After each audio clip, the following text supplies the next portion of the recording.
The thing, okay, the idea that we just heard about this Trump university thing in the past couple of days, and it was only because it's been dug up by reporters, that usually what happens, I should just tell people, I mean, you know this, that usually campaigns go and they dedicate a significant amount of money to do deep research, not just search the web, but actually send people to the courthouses to get the documents that you have to get in person. I mean, all this.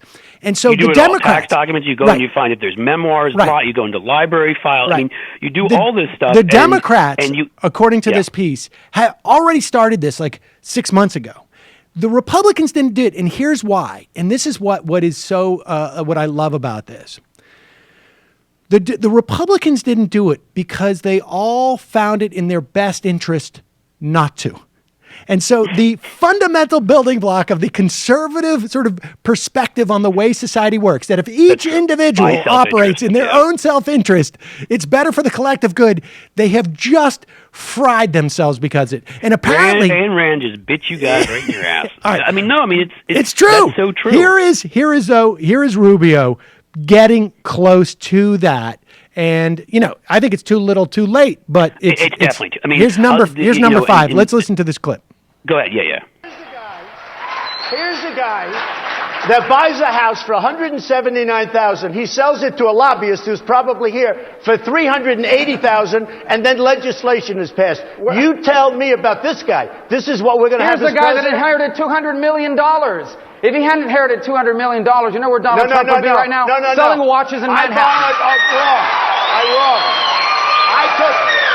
That is so wrong. We'll work on that. I took $1 million and I turned it into $10 billion. I borrowed $1 million. Then release your tax return so we can see how much money he makes. I borrowed $1 million. I turned it into $10 billion, more than $10 billion. Isn't that awesome? I love it. I borrowed only $1 million. Right. How does that sound to most normal people? It was only $1 million. It was like Mitt Romney, because these guys lose such perspective. Like Mitt Romney's like, I only made a little bit of income. What are you talking about for my speeches? It was like $375,000 or something. Right. Yeah, when you make $20 million a year, $375,000 is just a little bit.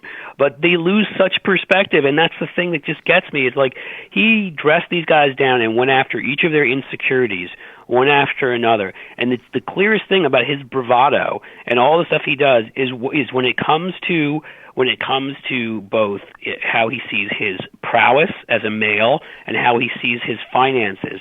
It's so easy. I mean, they could have mocked him for his wife. You know, when he broke up with his wives, for them leaving him because he was an old hag and gotten under his skin. They could have gone after his appearance and gotten under his skin. They could have gone after. I mean, and am I saying this is the stuff of dignified presidential campaigns? No. Should it be this way? No, but it is. But I think you hit the nail on the head with the con man thing. I think the Trump University stuff, and I have a feeling there's a lot more stuff like that. I think that is because look.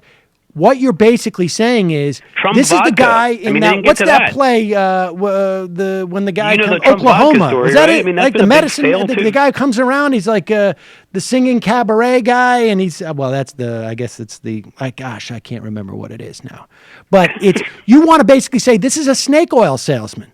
Because everybody has bought in. He's a pampered baby who inherited everything he got from daddy and needs to put his name up on everything to make it feel like a big shot. I don't know if that even does it. I think it's just the Trump that you see, he's playing you.